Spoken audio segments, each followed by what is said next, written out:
What do you do if the prospect or the person you're engaging with really needs your service? They even tell you that they want your service, that they've been looking for your service, that they need your service, right?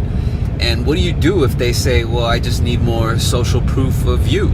You know, whether it's you individually or you as a company, they just want to kind of have proof that you've done what you claim to be able to deliver, or that you have past results. And so I refer to this as social proof, meaning that you have some sort of track record, some sort of collection of testimonials, or what have you. And the good news is, let's take a step back, is that you're engaging with someone who believes in the concept of your service, who believes in the results that your services bring. That's number one. And number two is if the only wall to climb is to demonstrate that it works, or that people have used that service before to gain, you know, the results that they need, whether it's marketing, whether it's you know, a financial service or what have you, anything. Maybe you sell spinners and they just want to know if spinners work. You know, it's a matter of just really letting the prospect or the person you're selling it to understand that the results are real. And so I had this question come to me from another Instagram follower who explained that they actually sell marketing services. They actually happen to sell social media marketing services, meaning that you know, they'll approach small business owners and they'll say, hey, you know what, I'll create a social media account for your business and generate interest, generate a following, generate an audience, and tap into more and more social networks. And that was his service. But he had a business owner there he was talking to who said, hey, yeah, you know what, it's a great idea. This is awesome. I need this. I really need the audience. I just need to know that you have done it before. And it's a valid request, right? But what happens if you're a brand new contractor? What happens if you don't have that track record? Well, number one is you don't take it as a challenge to you. Human nature, instinctively, we're going to think that, because we're all narcissists inside of our minds, especially when we're trying to start a business, is we think that sometimes they're looking for you individually, like you as the person. And what they really mean is they just want to see the results work for other companies, so other competitors is really what they mean. Is they just want to know that they're not going to be using a service of inexperienced individuals. And that's really the sum of it. So what do you do? Number one is it just depends on the situation you're in. So let's say in the example that the person who hit me on Instagram requested, is that they're fairly new. It's just a startup, and their company's not yet recognized. This person is actually one of the first, if not one of the few first, to ever have signed up for the service. So what do? Is you identify what that business owner or that business, their competitors, and you look at, you know, you have to stay within the realm. You know, don't compare some small mom and pop shop to fucking Toyota or, you know, or Google and look, hey, look, Google's doing it. It's got to be within the realm. It's got to be within the means. So maybe look up, you know, if you go to Yelp, which is an app, you can search on zip code of similar keywords that business focuses in. So let's say they're focused in paper printing, then you would go in Yelp and put paper printing and pull up all the competitors within that area or that industry or that neighborhood, and then start from there. So if the other company is doing it, then you can add that into your pitch and say, hey, you know what, this other paper printing company around the corner is actually already ahead of you. Fortunately, I know what I'm doing, and I can you know, build your audience.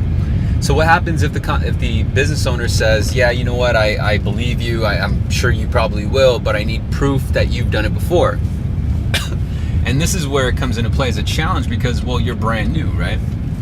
And so I would only imagine that if you're going to go into a business, you're going to go into selling a service, that it's a service that you already have a track record of, meaning it's a service that you already have testimonials about.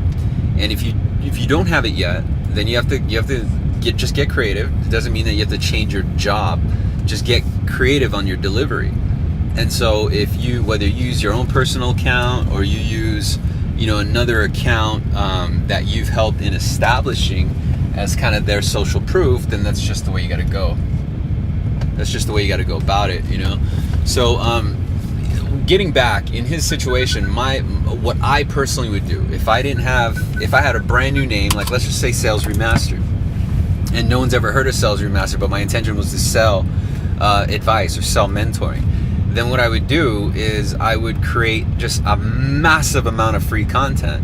I would actually sacrifice the first 3 months, if this is something that you really want to do, is have a business and create a brand or create a company and then sell that business. You have to dedicate the first 3 months or 6 months and accept the fact that you may not be generating business, but you may be putting in a lot of free work.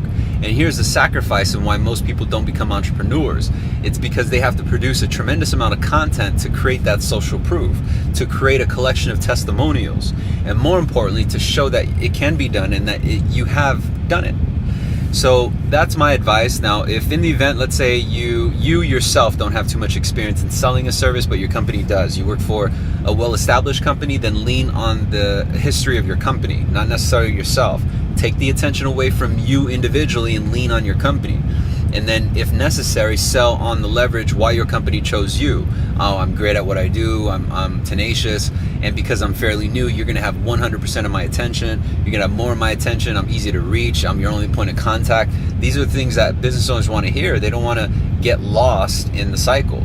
And so I got more content coming out, but I really hope this helps, especially for those who are trying to establish maybe a side hustle, or a service that you can help with on your downtime or your off time with other business companies around something that you understand, like social media or digital branding. But that would be my recommendation, is just be prepared to hustle for free. Be prepared to drop some solid content that you need to know as you're doing it, as you're putting the time in, as you're investing. And even though you're not making money, it is all for the greater good of creating a brand and creating the momentum and creating the testimonial, creating the proof, the social proof. So fortunately, you're in social media, and there's no way to create an audience faster than social media. So I'm sure you'll do fine. My recommendation is look into books. There's this one great audio book that I picked up. It's from Daniel D. Piazza, and it's called Rich 20-something. There's another book around it. It's actually from Grant Cardone, called Millionaire Booklet. No, he's giving it for free. I picked up the audiobook for like $8, and it's probably one of the strongest audiobooks I've ever heard. And pick up information like that. Search on YouTube for influencers already doing it. And before you pay or go into some $5,000 course thinking it's the answers, you'd be amazed how much of the content is for free. So definitely subscribe to Sales Remastered. Follow Sales Remastered on any platform, because as you grow your business, you're going to need to know how to sell and create revenue for your business, and that's where I step in. So I hope this message finds you well, and of course I hope it brings a ton of value. Please share with your friends, your colleagues, your circle, your inner team, those around you, and paste this link, share this video, paste the link on any social media platform you're on. I appreciate you. Bye-bye.